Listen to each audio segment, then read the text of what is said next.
সাদামাটা খাবার নিয়ে আজকে দুপুরে আপনাদের সাথে শেয়ার করতে চলে আসলাম। আজকে দুপুরে আমি এই হালকা পাতলা খাবার দিয়েই লাঞ্চটা করেছি।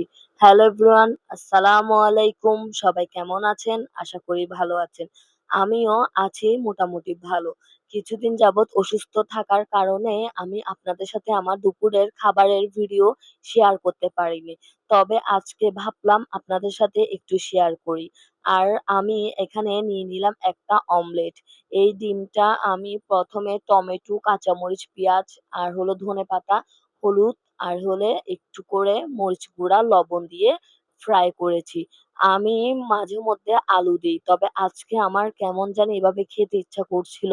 আর ঝাল, ঝাল করে তাই আমি বেশি করে কাঁচামরিচ দিয়ে এটা ভাজি করলাম। তারপরে আমি নিয়েছি ডালের বড়া। এটা ছিল বুটের ডাল। এই বুটের ডালটা আমি ব্লেন্ডার করে সেটাতে রসুন আর আদা পেস্ট দিয়েছিলাম। তারপরে সাথে দিয়েছিলাম কাঁচামরিচ।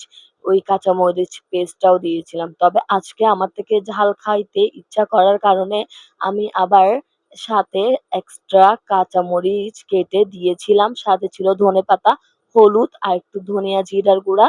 তারপরে ছিল লবণ দিয়ে মেখে আমি এটাকে পাতলা, পাতলা করে মুচমুচে করে ভাজি করেছিলাম।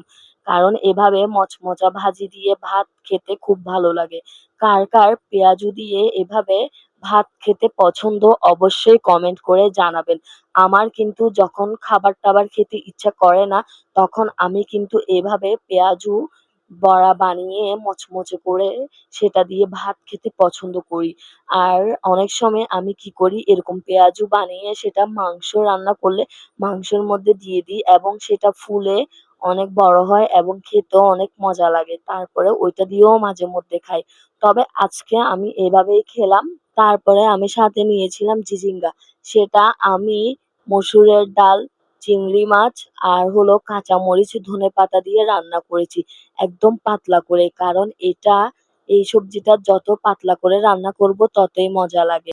এই সবজিটা তেল দিয়ে ভাজি করলেও ভালো লাগে। তবে আমার থেকে এভাবে ডাল দিয়ে পাতলা করে রান্না করলে খেতে মজা লাগে অনেক বেশি।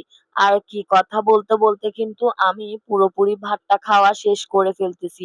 তো আমি কিন্তু এই সস্তা খাবার খেয়েই তৃপ্তি পেয়ে গেলাম। যে মধ্যে এভাবে তরকারি দিয়ে ভাত খেতে বড্ডই ভালো লাগে।